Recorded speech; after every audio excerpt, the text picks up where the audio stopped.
Assalamualaikum warahmatullahi wabarakatuh. Kembali lagi bersama Cerimis, cerita mistis. Oke, kali ini Cerimis akan melanjutkan part keduanya ya dari Twitter @dioseta. Jangan lupa follow Twitternya. Dan buat kalian yang suka cerita horor dan mistis di sini, dukung channel ini ya dengan cara subscribe, like, and share.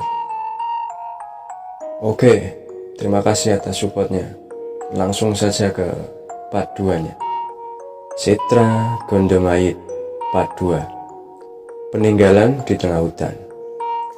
Sebuah kesalahan membuat Cahyo harus bertanggung jawab atas apa yang ia perbuat. Perbuatannya mengakibatkan satu desa diserang sekumpulan dukun ilmu hitam yang mengirimkan berbagai demit untuk meneror desa. Alam gaib merupakan sebuah tempat yang tidak pernah bisa dibuktikan keberadaannya. Kadang, setiap orang yang memiliki bakat pun bisa merasakan dan melihat hal yang berbeda. Hal baik dan hal buruk, makhluk jahat dan makhluk baik, hingga ilmu hitam dan ilmu putih teraduk secara acak di tempat yang tidak bisa hanya dinilai dengan indera saja.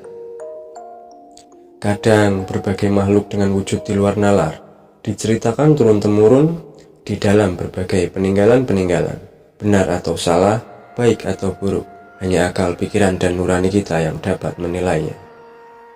Kelak, ojo ngrungokno radio terus, kuwi Pak Lek ono tamu. Ketoke butuh bantuan muncul. Jangan dengerin radio terus, ini Pak Lek ada tamu, kayaknya butuh bantuan muncul, ucap bule. Iyalah bule, lagi seru-serunya loh. Lagian kan sudah malam, kok masih ada yang bertamu? Bantahku. Justru kalau sampai bertamu di malam hari, biasanya hal penting. Balas bule. Oh iya, bener-bener. Aku pun segera mengambil sarungku dan menghampiri Pak Lek ke ruang tamu. Ada dua orang yang menghampiri Pak Lek. Mereka berpenampilan sedikit berbeda dari orang pada umumnya. Mereka berambut panjang dengan memelihara brewok dan menutup bajunya dengan kain merah tua.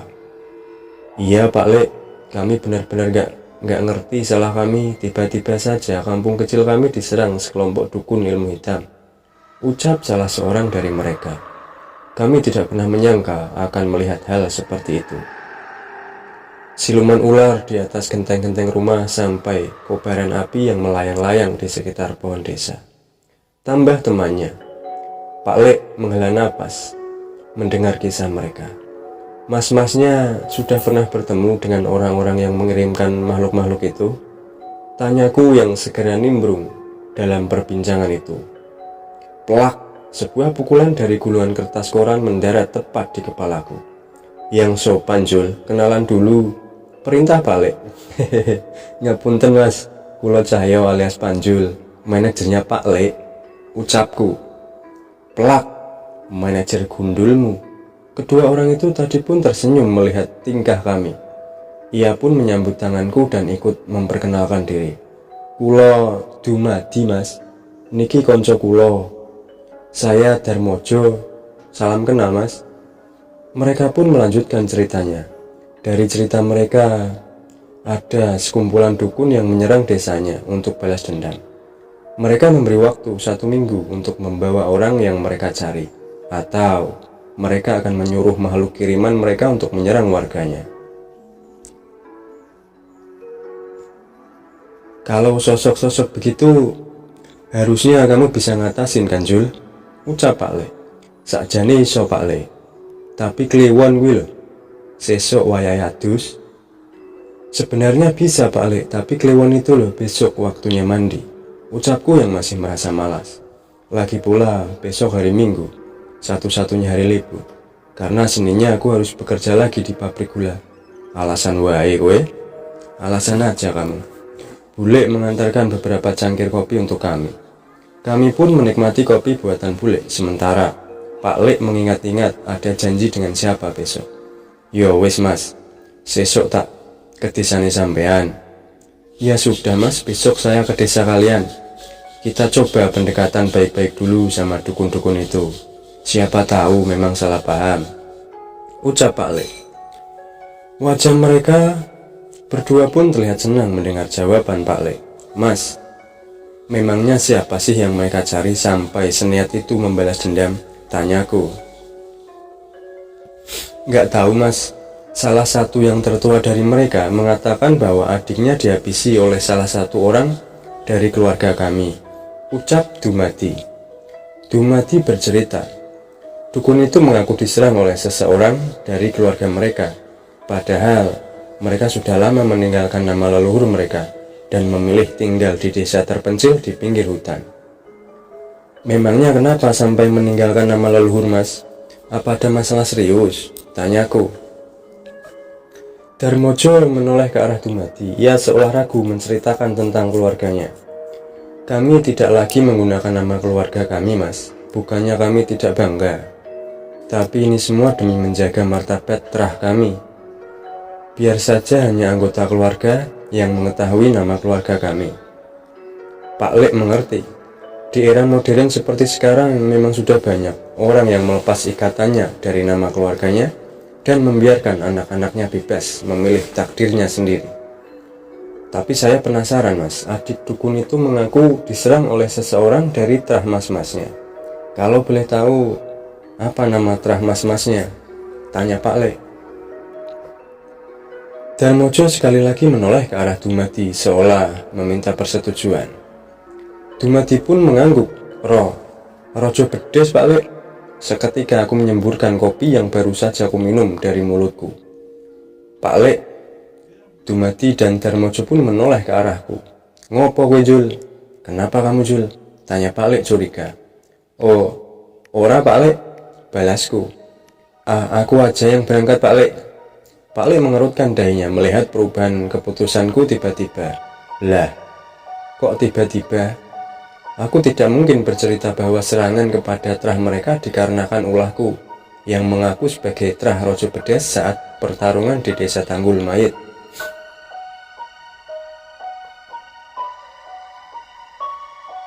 Lagian, aku benar-benar tidak menyangka bahwa benar-benar ada orang yang menggunakan nama itu sebagai nama keluarganya. Aku punya ide Pak Le, biar saja aku berpura-pura jadi salah satu dari terah mas-mas ini. Terus, biar aku yang menghadapi dukun itu. Ucapku mencari akal agar Pak Le tidak mencurigai tingkahku. Pak Le melirik aneh ke arahku. Aku berpura-pura tidak menyadarinya dan menyeruput kopiku lagi. Yo wis, karep muncul. Yang penting usahain jangan pakai kekerasan. Selesaikan baik-baik. Ucap Pak Le. Siap Pak Le. Pasti, panjulkan cinta damai, balasku. Malam itu aku segera meninggalkan rumah Pak Le dan memilih bermalam di rumahku bersama Kliwon. Aku takut kelepasan bicara bila terlalu lama di rumah Pak Le. Apa lihat-lihat? Kamu curiga sama aku? Bentakku pada Kliwon.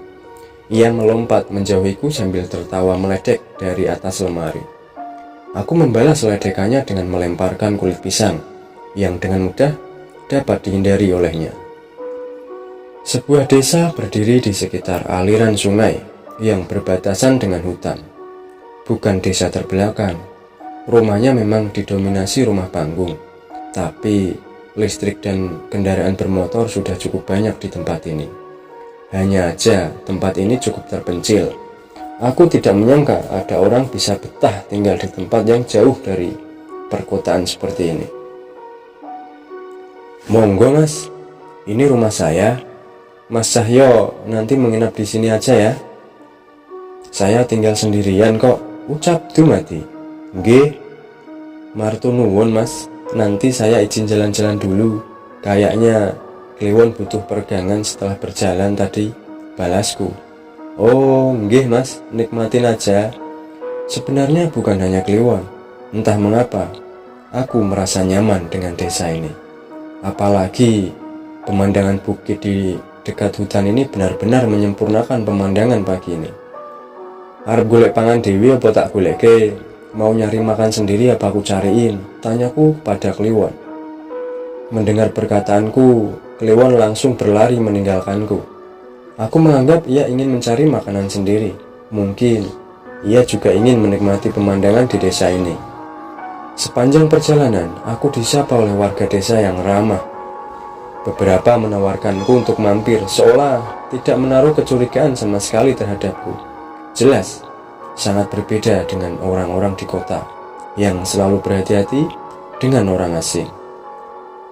Entah mengapa aku jadi merasa bersalah karena tingkahkulah mereka mendapat ancaman dari dukun-dukun itu.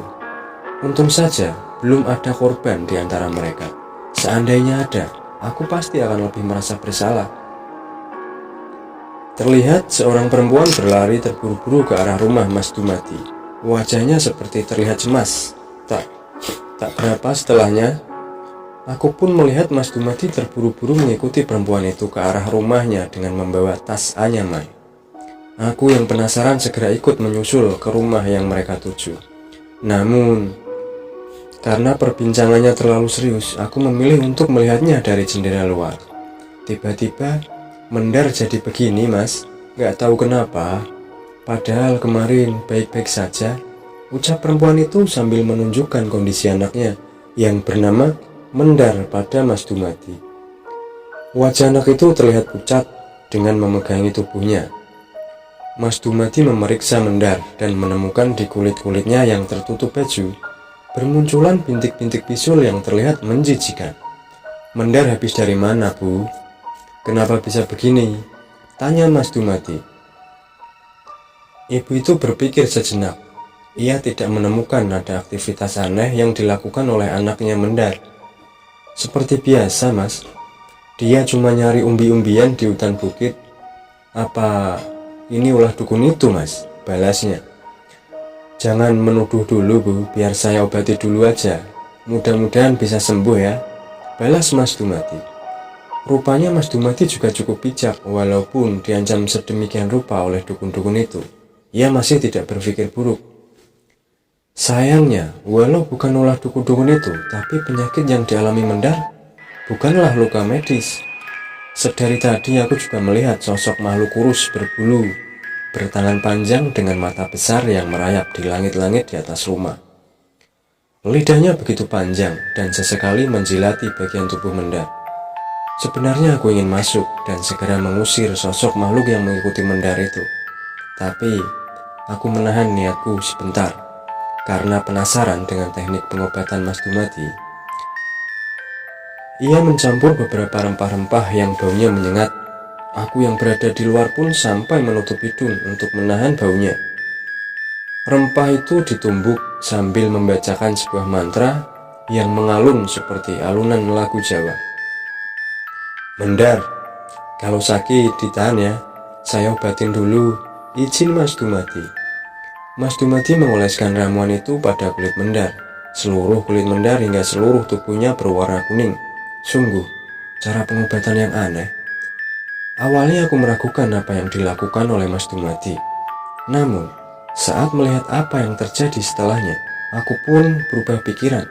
Aku melihat setan yang merayap di atas langit-langit itu menjilati tubuh Mendar yang sudah diolesi obat dari Mas Dumadi. Entah bagaimana bisa. Tiba-tiba setan itu kesakitan dan terus memegangi lidahnya. Ia pun segera pergi menjauh meninggalkan Mendar. Saat itu juga Mendar tidak lagi menggigil.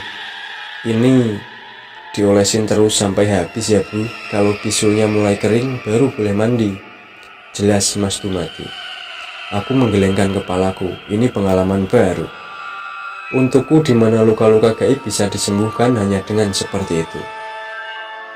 Mas Dumadi ini tabib ya? Tanyaku. Warga menganggapnya begitu mas, padahal saya nggak punya izin medis. Saya juga was-was kalau ditangkap gara-gara praktek ilegal. Balasnya. Tapi masnya tahu kalau Mendar tadi ketempelan makhluk halus? Tanyaku lagi. Saya nebak-nebak aja sih mas, biasanya kalau penyakit yang berhubungan dengan gaib kan ada gejala yang janggal. Emang kenapa toh mas? Sepertinya Mas Dumadi menyadari rasa penasaranku. Iya mas, keren aja bisa mengobatin orang dengan benda-benda sederhana seperti itu, balasku. Mas Dumadi pun bercerita, iya, diajari oleh leluhur-leluhurnya tentang ini. Setiap benda di alam ini memiliki maksud dan kegunaan sendiri. termasuk beberapa yang memang berhubungan dengan hal gaib. Tuhan itu sudah menyediakan semuanya untuk kita di alam. Kita hanya saja harus memahaminya dan mencari tahu cara kegunaannya. Jelasnya, menurutnya bahkan untuk hal gaib, kita tidak perlu melawannya dengan ilmu-ilmu bila mengetahui benda-benda apa saja yang bisa menangkal kutukan atau mengusir makhluk gaib. Beberapa tanaman, rempah-rempah, jenis kayu bisa berguna itu untuk semua bila tahu fungsi dan kegunaannya. Misalnya ibu hamil sering disuruh bawa bangle, atau saat bayi tidak berhenti nangis, telapak-telapak tangan dan kakinya dioleskan kunir dan garam. Sebenarnya sudah banyak yang sadar akan hal ini, tapi sayangnya pengetahuan kita masih terbatas, ucapnya. Sekali lagi mataku terbuka. Mungkin saja ini juga cara-cara orang zaman dulu yang belum menemukan ilmu medis dan agama untuk menghadapi masalah seperti mendar tadi. Aku menikmati waktuku di desa ini sampai tanpa sadar langit sudah mulai memerah. Saat aku kembali, secangkir kopi sudah disediakan Mas Dumadi menyambut kedatanganku. Berbeda, sungguh berbeda. Ketika matahari mulai terbenam, warga-warga desa segera menutup pintu dan jendelanya. Benar-benar tidak ada lagi aktivitas di desa ini. Beberapa warga masih sesekali mengintip dari jendela, namun itu tidak merubah suasana desa ini yang menjadi sepi seketika. Aku melihat Kliwon telah kembali dan nangkring di kayu pegangan di pinggir balkon sambil memegang buah jambu. Jambu merah yang entah dia dapat dari mana. Namun aku merasakan bahwa Kliwon sedang waspada terhadap sesuatu. "Mas, masuk mas, di dalam saja," ucap Mas Dumadi. Aku pun menuruti ucapannya dan menikmati kopi sambil ngobrol dengan Mas Dumadi di dalam. Namun, jendela tetap kubiarkan terbuka agar tetap bisa memantau apa yang terjadi di luar. "Sebentar lagi mas akan tahu ulah dukun-dukun itu," ucap Pak Dumadi. Suara di desa terlalu hening, bahkan jangkrik pun enggan bersuara di gelapnya malam desa ini. Sebaliknya, suara-suara aneh mulai terdengar ketika malam semakin larut. Tawa anak kecil, suara benda yang diseret, hingga suara sosok makhluk tak kasat mata terdengar dari seluruh penjuru desa. Aku menatap melalui jendela. Desa ini benar-benar sudah berubah. Saat ini desa ini lebih pantas disebut desa demit dibanding desa manusia bila dengan makhluk halus kiriman dukun-dukun itu. "Mereka tidak pernah menyakiti warga desa mas?" tanyaku. "Belum mas. Sepertinya dukun-dukun itu menunggu keputusan kami. Kalau kasus mendar tadi aku merasa tidak ada hubungannya dengan setan-setan kiriman dukun itu," jelas Mas Dumadi. Aku menghela napas. Setidaknya dukun-dukun itu masih punya dan berpikir jernih, atau malah mereka tidak mampu menanggung bayaran untuk memerintah demit-demit ini. Terdengar langkah segerombolan orang memasuki desa. Terlihat cahaya yang berasal dari nyala api obor yang dibawa oleh sekumpulan orang berbaju serba hitam dengan pengikat kepala. "Keluar kalian, terah rojo bedes. Kami tunggu jawaban kalian sekarang," teriak salah satu dari mereka. Sekali lagi aku menyemburkan kopi yang baru saja aku minum. Benar-benar aku tidak menyangka ada orang yang tertipu sampai seperti ini. Sepertinya aku tidak akan pernah terbiasa dengan hal ini, tapi harus bagaimana lagi? Aku harus bertanggung jawab atas perbuatanku. Darmojo mengintip kami dari rumahnya seolah menunggu kami untuk keluar. Sesuai janji, akulah yang akan menghadapi mereka. Aku pun keluar ditemani dengan Mas Darmojo dan Mas Dumadi. Beberapa warga mengintip dari dalam rumah sambil berdoa. Semoga tidak ada suatu hal yang akan mencelakai mereka dari pertemuan ini. Jadi kamu yang telah menghabisi adikku," teriak salah satu dari mereka.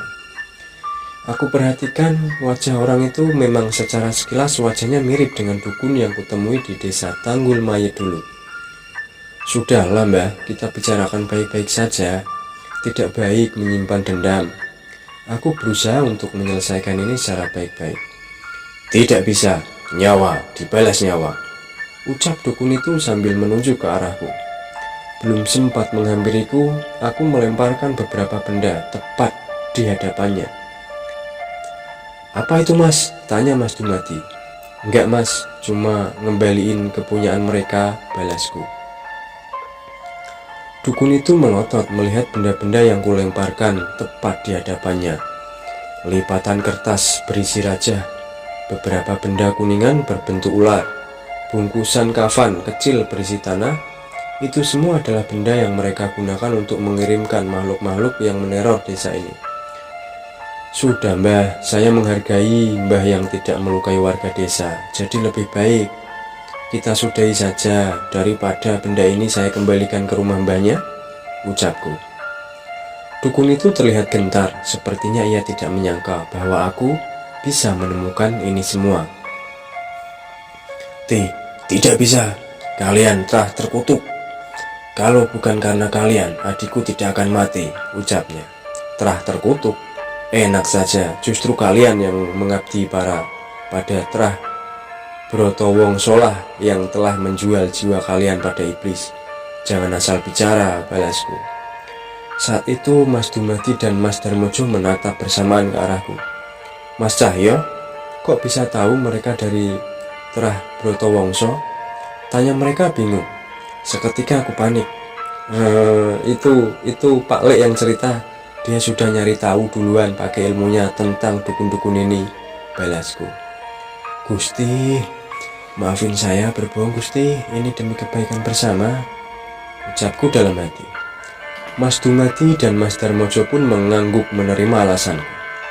Aku tidak peduli, kamu harus bertanggung jawab atas kematian adikku. Kalau aku tidak berhasil membunuhmu, namaku bukan lagi Mbah Budra, dukun petapa sakti alas jati, ucapnya kesal. Sepertinya tidak ada pilihan lain. Aku harus membuat mereka jera atas perbuatan mereka.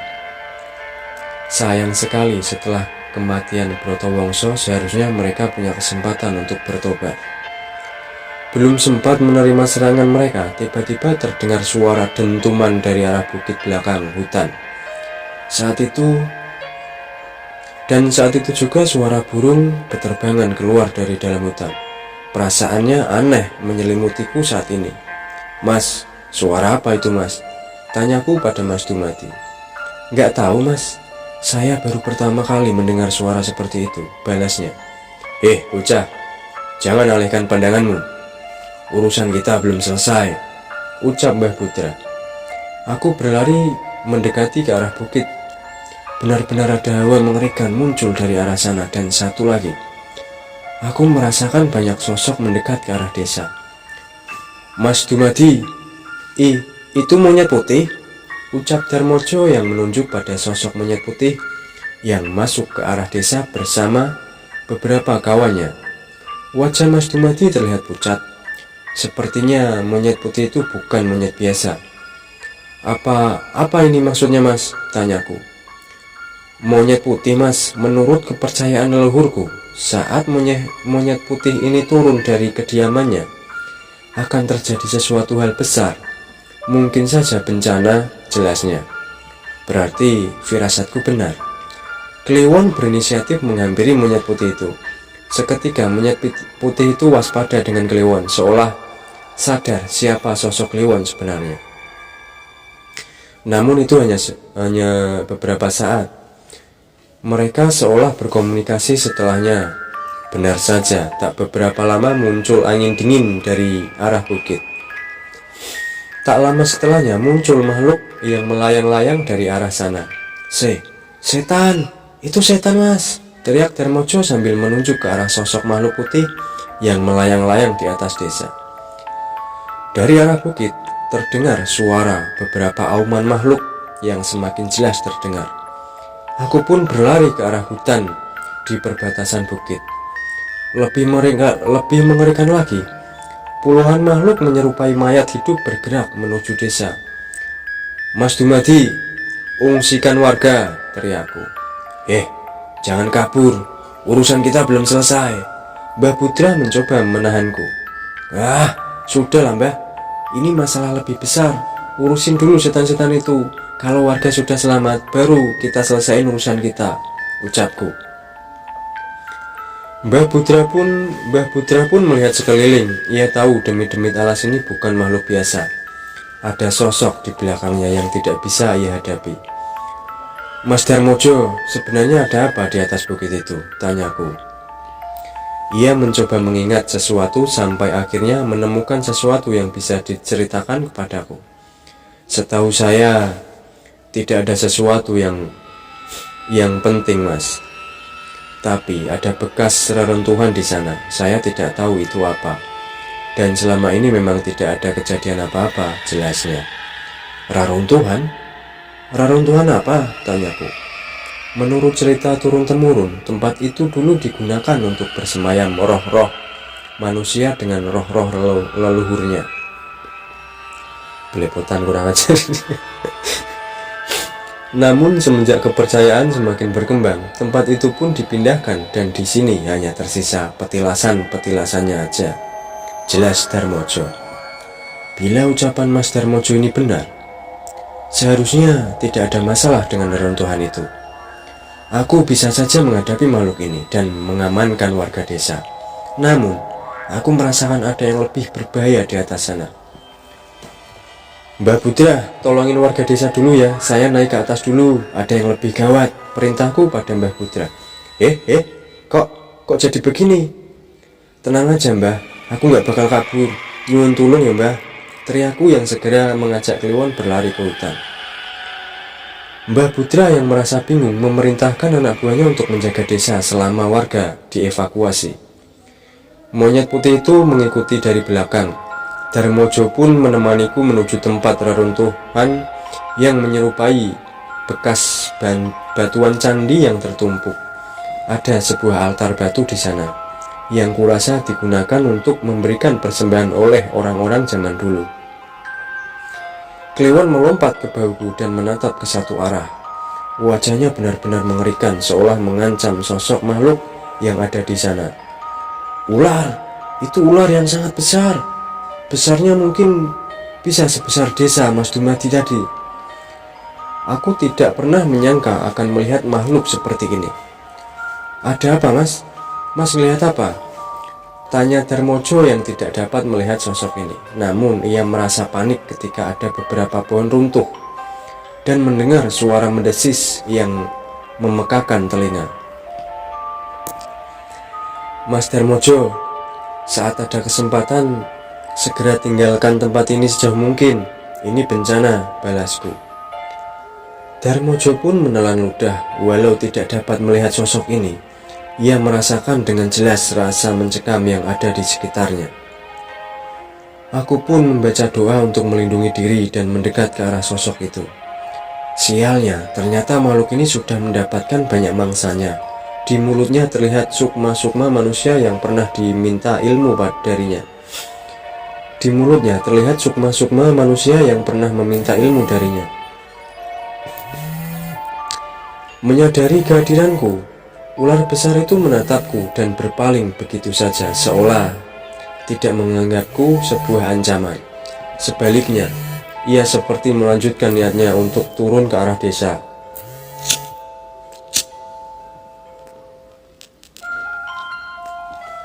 Sambil ngerokok ya bosku ya. Wanasura. Saat itu aku panik dan segera meminjam Wanasura untuk menghadangnya. Sebuah lompatan besar membawaku sampai ke tempat di hadapan wajahnya yang sebesar rumah. Aku menghantamkan pukulan keras ke hadapannya dan membuat wajahnya terpental. Sayangnya itu bukan serangan yang fatal. Bocah bedes, warga desa sudah pergi, sekarang kita selesaikan urusan kita, teriak Mbah Budra yang ternyata menyusul ke tempat ini. Kali ini Mas Darmojo yang menahan dukun Sableng yang tidak bisa mengerti situasi itu.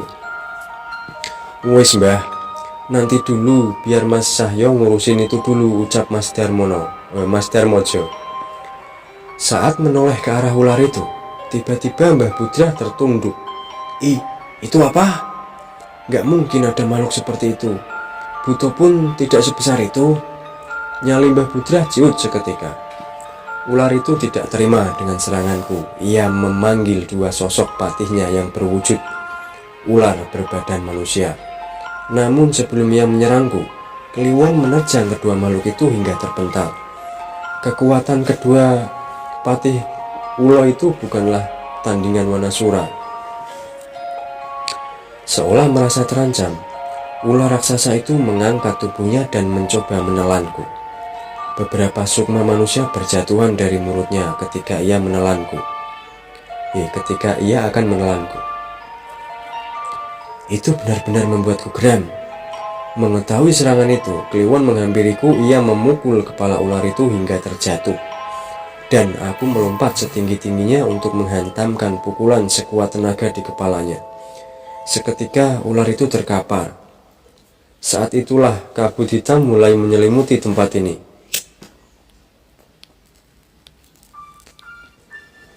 Sosok ular raksasa itu berubah menjadi seorang manusia, seorang wanita dengan selendang merah. Namun ia tidak bisa menyembunyikan beberapa sisik di bagian tubuhnya. "Bocah brengsek, kalian tidak pantas mencampuri urusanku," ucapnya dengan geram. "Kalau kalian melukai manusia, itu sudah pasti jadi urusanku," balasku. "Kalian juga, bagaimana mungkin roh suci alas Wanamarta mengabdi pada manusia rendahan seperti dia?" balas setan itu. "Mereka tidak mengabdi padaku. Mereka hanya mengabdi pada Yang Maha Pencipta, sama sepertiku. Lebih baik kau segera kembali ke alammu," ucapku. Setan wanita itu malah tersenyum. "Aku hanya meminta hakku di alam ini. Sebentar lagi kerajaan kami akan bangkit lagi dan kalian tidak akan bisa menghentikan kami," ucapnya. Aku tidak ingin menggubris ancaman. Namun aku tidak bisa menghiraukannya apabila ucapannya memang benar. Sosok wanita itu tiba-tiba menghilang dalam kabut. Namun aku masih merasakan keberadaannya di tempat ini. "Adikmu mengabdi pada pengikutku, Brotowongso. Bagaimana kalau kamu juga mengikutiku? Akan kuberikan kesaktian yang lebih dari bocah itu." Terdengar suara bisikan wanita itu dari belakang Mbah Budra. "Mbah, jangan dengarkan hasutan setan itu. Brotowongso dan adikmu mati karena dia. Saat ini roh mereka masih menjadi bulan-bulanan mereka," teriakku memperingatkan Mbah Budra. Keringat dingin mengucur di wajah Mbah Budra. Wajahnya lebih terlihat takut pada sosok itu dibanding teriakan dengan tawanya. "Kalau kau menolak, kau mati di sini," ucap wanita ular itu. Aku pun mendekat perlahan ke arahnya. Brotowongso semasa hidupnya harus mencari tumbal untuk makhluk itu, untuk terus memperpanjang umurnya. Ia takut mati karena neraka sudah dijanjikan untuk semua yang bersekutu dengan setan. Aku berusaha menguatkan hati Mbah Budra. "Adikmu mati setelah mencoba mengutus makhluk pengikut setan itu untuk membunuh bule dan ibu dari temanku. Karena gagal, makhluk itu memakan adikmu sebagai bayarannya," tambahku. Mendengar ceritaku, ekspresi Mbah Budra berubah. Matanya berkaca-kaca mendengar ceritaku tadi. Ia mengepalkan tangannya seolah membulatkan tekad. "Apa itu benar?" ucap Mbah Budra. Aku mengangguk. "Dan itu juga yang terjadi bila kamu menolak menjadi pengikutku," bisik setan ular itu. "Tapi, apa masih ada kesempatan untuk saya bertobat?" ucap Mbah Budra. Kali ini air matanya menetes seolah tersadar dengan semua perbuatannya selama ini. Tuhan Maha Adil. Semua keputusan pasti ada ganjaran dan konsekuensinya. Tapi, Ia juga Maha Pengampun, ucapku. Belum sempat melanjutkan pembicaraan, tiba-tiba tubuh Mbah Budra terangkat dengan mata yang melotot seolah merasa kesakitan. Tolong, ucapnya dengan suara yang mulai menghilang. "Pilihan bodoh," ucap setan itu. Aku mencoba berlari ke arah Mbah Budra dan setan itu, namun mereka masuk ke alam kabut dan menjauh. Darah menetes dari mata, telinga, dan hidung Mbah Budra. Sebuah pemandangan yang benar-benar mengerikan. Mas Darmojo mendekatiku seolah bingung dengan apa yang harus ia perbuat. Inilah ganjaran untuk kalian yang mencari masalah denganku, teriak setan itu. Belum sempat menghabisi Mbah Budra, tiba-tiba sosok monyet putih tadi menusukkan sebuah batu tajam dengan tulisan aksara Jawa tepat di kepala setan ular itu. Namun sepertinya itu bukan aksara Jawa yang dikenal saat ini. Seketika Mbah Budra terjatuh. Setan itu merasa kesakitan dan segera melepaskan batu itu dari kepalanya. Ia bersiap menyerang kami lagi. Namun saat ia melihat kera putih itu masih menggenggam beberapa batu serupa, ia pun menahan serangannya. Kliwon menyusul kera putih itu dan mengambil beberapa batu itu untuk membantunya. Awas kalian, bocah kurang ajar. Belum pernah aku diperlakukan seperti ini oleh manusia rendahan seperti kalian, ucapnya. Bukan manusia, tapi monyet. Kan monyet putih itu yang nusuk batu ke kepalamu, balasku meledek. Makhluk itu pun semakin kesal saat kami berhasil bersatu. Keraton lelembut penghuni Setra Gondomait akan kembali bangkit. Akan banyak dari kalian yang akan menjadi pengikut kami. Saat itu akan kupastikan kalian mati setelah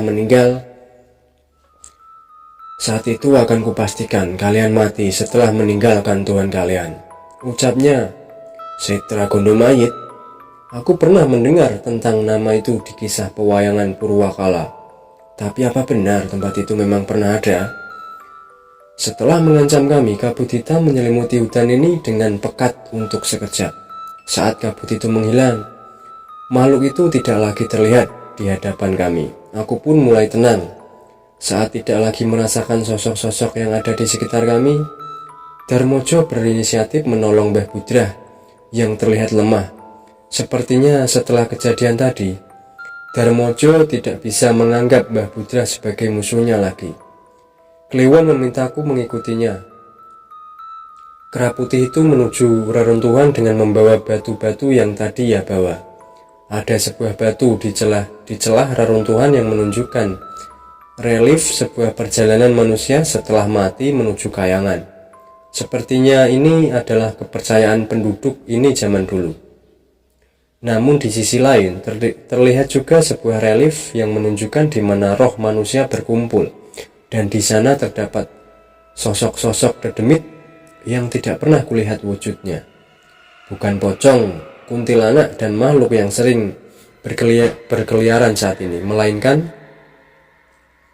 sosok-sosok yang hampir tidak bisa aku jelaskan wujudnya. Mungkin setan ular tadi adalah salah satunya.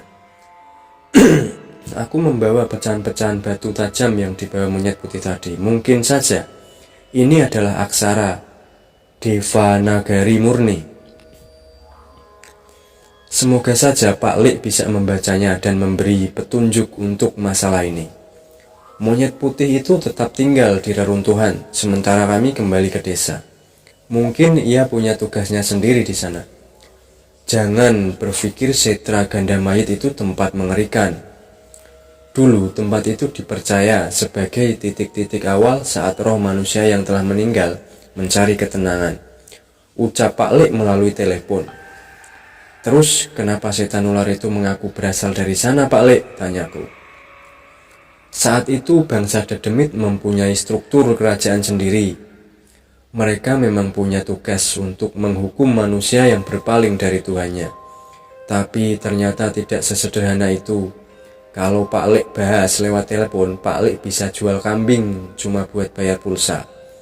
Nanti kita bahas di rumah aja, jelas Pak Lik. Iya Pak Lik, aku pulang secepatnya, balasku. Aku pun menghela napas. Aku pun teringat mengenai buku tua yang ditujukan oleh Sena di padepokannya dulu. Kalau memang yang disebutkan di buku itu benar, artinya kami memang harus bersiap. Mas, ngapunten ya, saya gak nyangka ternyata masalahnya sebesar ini, ucap Dumadi yang telah kembali setelah mengamankan warga. Gak apa-apa Mas, Justru saya khawatir kalau ternyata bukan saya yang dimintai tolong, balasku. Aku pun buru-buru izin pamit kepada Mas Dumadi dan Mas Darmojo. Namun Mbah Budrah yang sudah mulai pulih menghadangku di depan rumah. Ono pemeneh to, Mbah? Ada apa lagi, Mbah? Tanyaku. Semua yang Mas ceritakan tentang adik saya itu benar, tanyanya. Aku mengangguk. Mbah Budrah hanya menghela napas. Kali ini wajahnya tidak lagi menunjukkan permusuhan. Ya sudah, saya pamit. Saya nggak nyangka Trah Rojo Bedes punya pendekar sekuat Masnya. Setelah ini, trah lain pasti akan memandang hormat dengan trah ini, ucap Mbah Budrah. Hehehe, aku berlari dan menarik baju Mbah Budrah. Ada sesuatu yang harus kuluruskan di sini. Ngapunten, Mbah, saya minta maaf. Ada kesalahpahaman, ucapku. Aku pun menjelaskan kejadian saat di desa Tanggul Mayit. Saat itu aku hanya bercanda, menggunakan nama trah ini karena cukup aneh dan lucu untuk meledek. Namun tidak kusangka mereka malah percaya. Lebih mengagetkan lagi, ternyata memang ada nama trah yang kugunakan untuk bercanda. Jelas aku bersalah atas perkataan isengku itu. Saat itu Mas Dumadi dan Mas Darmojo terlihat kaget. Mereka tidak menyangka ada kejadian seperti itu. Maafin saya ya Mas Dumadi, Mas Darmojo. Gara-gara saya desa ini jadi diserang, ucapku. Mereka berdua hanya menggeleng-geleng sementara Mbah Budrah masih tidak percaya dengan apa yang kuceritakan. Sudah Mas, gak usah minta maaf. Sepertinya ini semua takdir.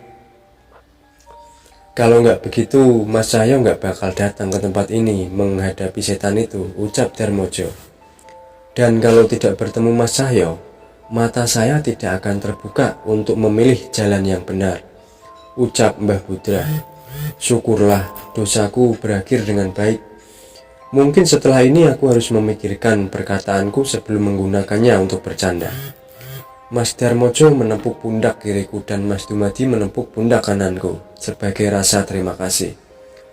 Kami selaku yang dipercaya sebagai penerus Trah Rojo Bedes memberi kehormatan kepada Mas Cahyo untuk menjadi bagian dari trah kami, ucap Mas Dumadi sambil tersenyum. Aku pun menoleh pelan ke arah mereka dengan wajah yang kurasa cukup aneh. Enggak Mas, makasih, saya pamit, ucapku yang segera berlari menuju Vespa tuaku dan meninggalkan desa. Bersambung lanjut ke part 3 ya teman-teman. Buat kalian yang suka dengan cerita horor di sini, jangan lupa dukung channel ini dengan cara subscribe, like, and share. Dan Cermis ucapkan terima kasih. Assalamualaikum warahmatullahi wabarakatuh.